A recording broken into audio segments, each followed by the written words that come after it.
But whatever is the revenue or the benefits, nobody asks them. It's not even mandatory that they should tell the police, look, we are going to give you. No. If you are dealing with them, you can hire a private eye to help you investigate the matter. It is you and that. In terms of securing VIPs, that's where I'm you can do that. If you are, any agreement you have, if with that man, the only thing is that if need arise, you can now, for security reasons, you tell the police to check out this person. Okay. That's all. Even your private megad and all that. If you want, you can, maybe they'll take pictures, fingerprints and all that. That's what they can do. But I also know that some individuals hire private security. They do that are armed. Yes, that are armed with pump action. That means I think that's the maximum. At that point, the police will be involved to give them license for such. And you now pay something to the police. Yes. And it is within your locality. You cannot hire a private security here. That will travel with you. Then the person in Abuja will be collected. No. The private person, the police command here within that jurisdiction, will be the one supervising what is going on there. So whatever they collect, where they will transmit the money to, it doesn't concern you. You have already taken care of them. So they take care of their other organs. That's how it works. But this is never mentioned though. You don't talk about it until you get to the point. No, the bigger issue here, the bigger question, this order given by the president, do we see it working? It can never work because it's a matter of time before they will be doing it surreptitiously underground. But the only way to embarrass them is you take picture. When you see any policeman carrying one big man's bag in a function, because that's where they always use it. Or they are going to any shopping mall or whatever. The next thing is that maybe they'll be wearing mufti, but it will not help matter because their mates will identify them. Thank God for smartphone and social media. So taking their picture and then tagging the president or IGP, that one will not be a problem. But if you get to the IGP, the matter will die. If the president sits and says the IGP, what is going on here? The matter will die. It will not be followed through because the oga that deployed him is going to talk to one other oga who will now tell one other oga, and then by the time the matter gets to the IGP, he's dead because they will tell him that this thing, all these returns is from such activities. What would you say? They have the work. This thing typically is a Nigerian thing. Of course. Because I have been to, even if I have not been to, what we see on TV, you see a certain prime minister, that is working, and he has only one or two details behind him. On his own. Because of what? There is security. There's security. So that's it. That is the ripple effect of this thing we are talking about. If you don't take care of the penny, the pound will not take care of itself. If Nigeria is well secured, like in the 70s, Mr. Okoro, I wish that those days can come back.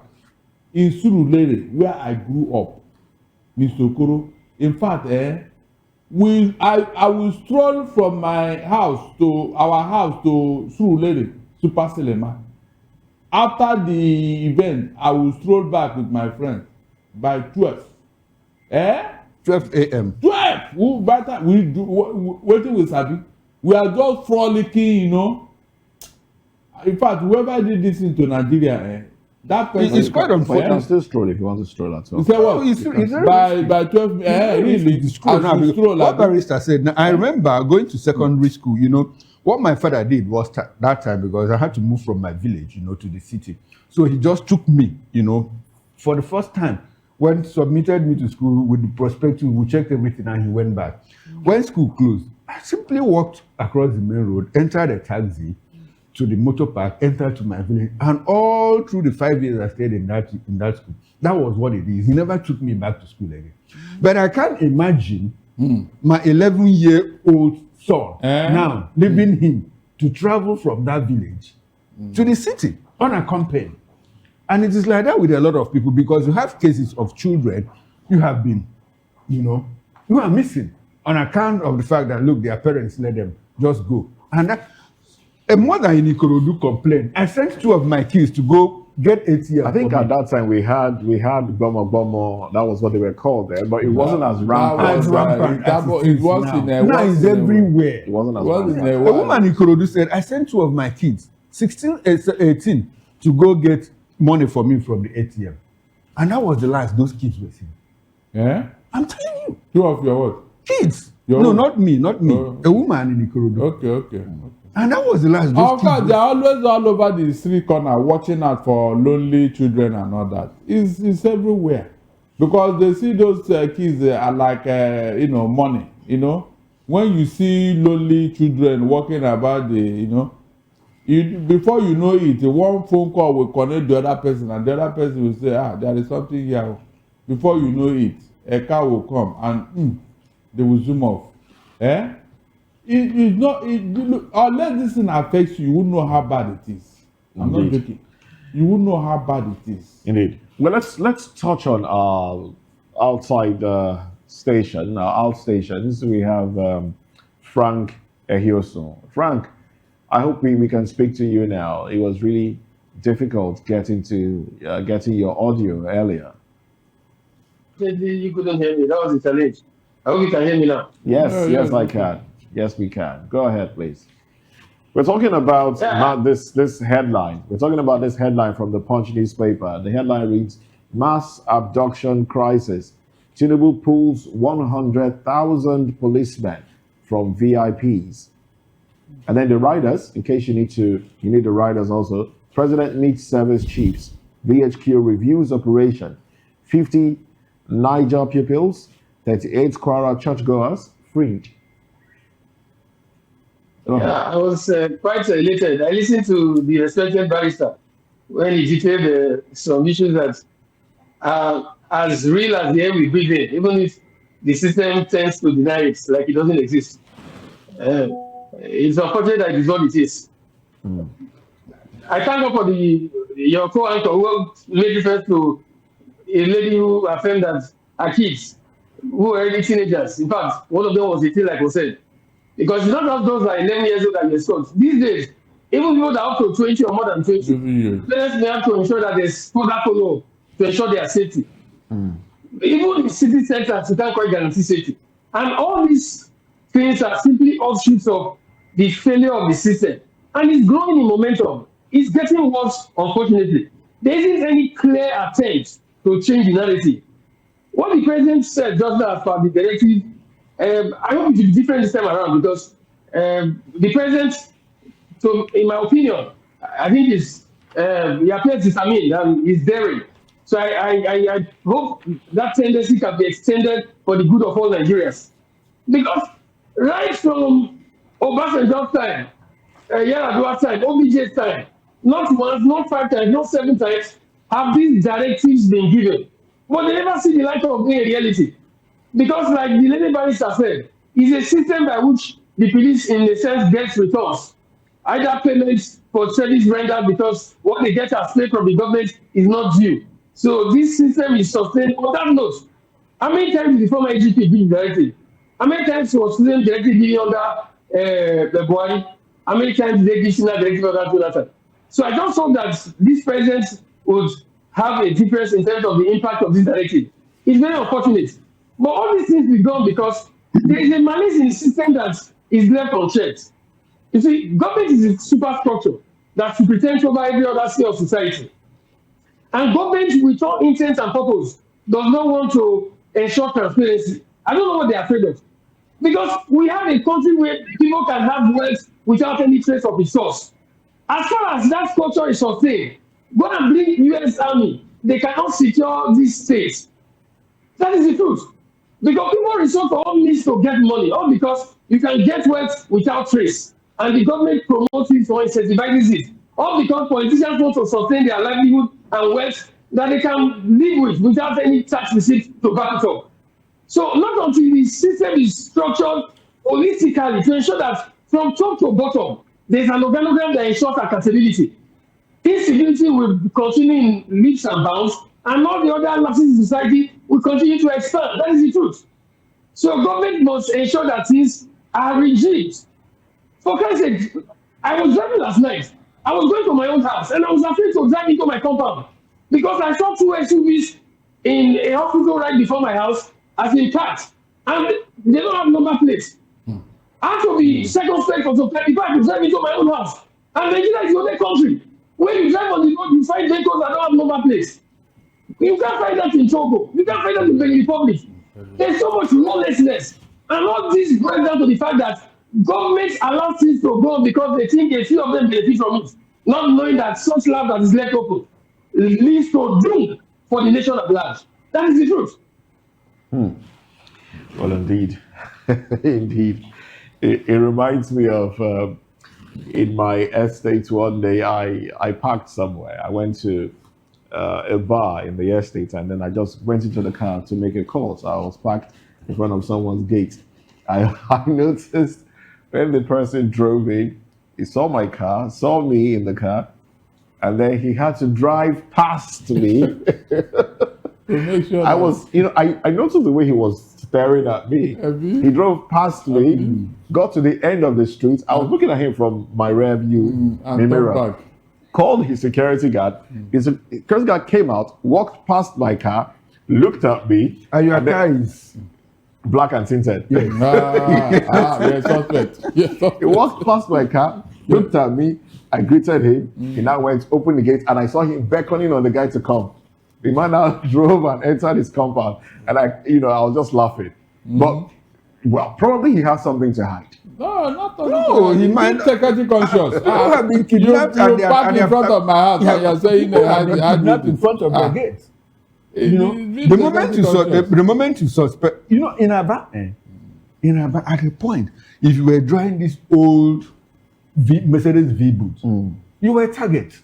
It got to that point during the era of Osisika, yeah. If the old V boot, yes. If you had it, you were suspect because it got to a point where they were kidnapping everybody. So if you come and park in front of somebody's gate with your kind of car, black and tinted, you are suspect now. Of course, if I were him, I would drive past and make a quiet respect. My goodness. And so Nigerians are, it's palpable. You can feel it. The sense of insecurity, it's everywhere. If you walk the streets, just go around. Just pretend now as if you are missing your way. Please, excuse me. They look at you. Yes, they'll point straight. They don't even walk stop. on. They walk on. Yeah. They don't even stop to say. But do you know why this thing will not work? I can bet my last kobo. This law or this order. No, Barrister, you don't need to bet anything. We know it will work. Well, we have let's bring because that's where the money is coming from. The oil companies. All right, let's bring Chijoke Woye, who is talking to us from diaspora. And we also have Elder Lekia Christian. We'll go to you very shortly. Chijoke, talk to us. Good morning. We're talking insecurity. The president has ordered 100,000 policemen withdrawn from VIPs. Tell us, in comparison to where you are. Our IGP, he had to come out to the public to tell us that out of 300 and something policemen we have, 100 policemen is being allocated to private citizens, or should I say rich citizens. He should be ashamed that he's coming out to say this. Like he's telling us that this is the reason why insecurity has been increasing. The police that were supposed to be protecting the life, like all these things, all these bandit attacks that is happening in the north, that the military are fighting. It's not the military job. The military is to protect us from external attack, not internal. It's supposed to be the police job. But instead of the police doing their job, they are being allocated for private income, for I don't know who they are making the money for. So this should tell you why the insecurity in Nigeria will not stop anytime soon. Because the insecurity in Nigeria is a business. It's business for some certain people. People are making money from it.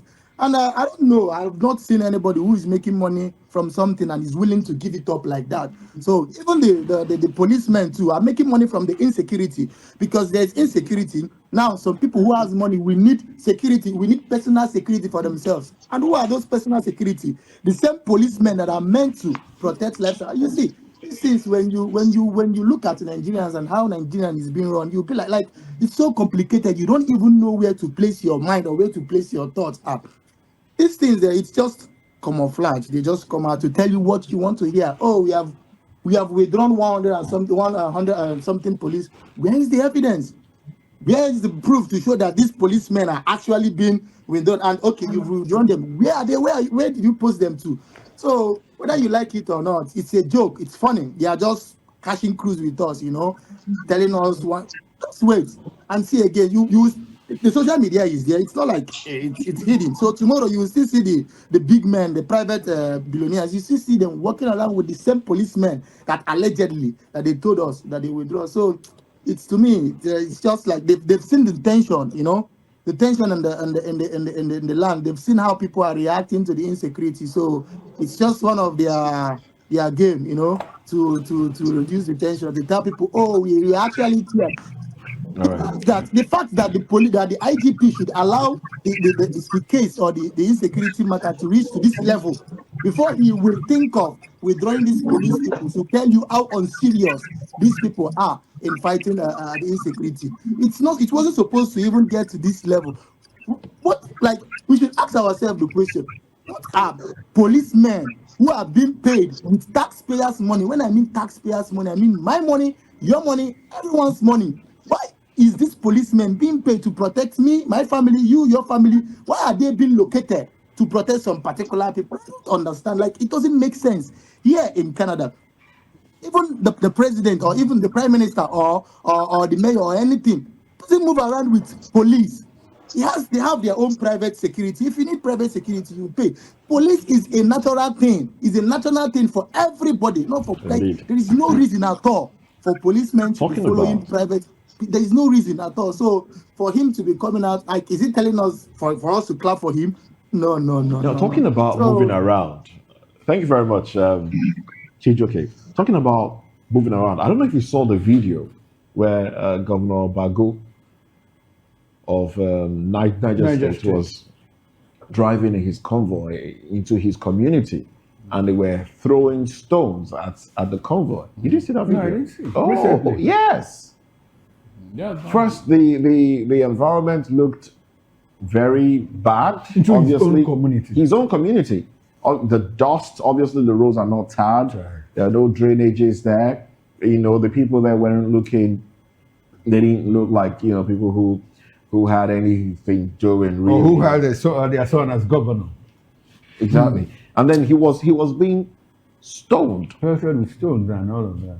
Similar to His convoy was being similar stoned. to Ebing Bawa sometime ago. Yes, that was 2023 December. Oh well. Some more headlines No, here. they being, but did they throw stones? No, they didn't throw stones. They were throw yelling. stones. They were speaking. The thing is that these people in government, they don't want you to be happy. They feel when you are too happy and you're too relaxed or too comfortable, you will challenge them. So they put you in a difficult position so that you don't have time to challenge them. And that is one of the 48 laws of power. That is it. You see, when people put aside this book, the 48 Laws of Power, in the place they wrote the 48 Laws of Power, the people use this power to do good for their people. But we use our own in the negative. They wrote it for you. They know what you are going to do with it. Because I don't understand all of this. They wrote it for you. Yes.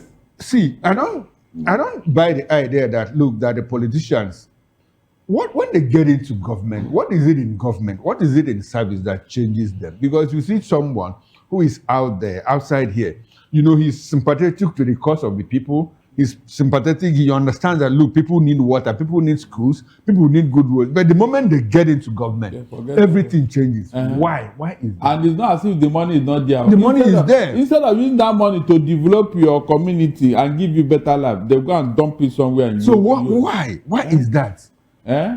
When we say something is going on here, Frank, go ahead. Frank wants to say something. Go ahead, please. Yeah, I heard just in reference to what your contour was asking. Why conditions, why they are this, or why they do this or do that. Actually, before this platform, it is the system that we run. we run a political system where the modalities by which people emerge in leadership, even an angel should be participating in the process. When he emerges, he may opt to be a demon to survive for some time. We need an overhaul, total overhaul of our system. The issues we are talking about, why am I not excluding them? But for Christ's sake, somebody wants to contest for an office. He will first of all bribe his way through leaders of the party to even get the ticket of his party.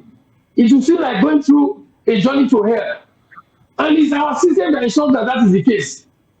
He will spend his personal resources, borrow money, get money from all sources that our system does not question. He gets into office and spends maybe as much as 5 to 10 billion to be a governor. And yet the salary of a governor for 8 years, that is the wins return. For 8 years, the salary of a governor is not enough to maybe say about 150 million. Yet you spend over 10 billion to win one election. When do you expect? The apple doesn't fall far from the tree.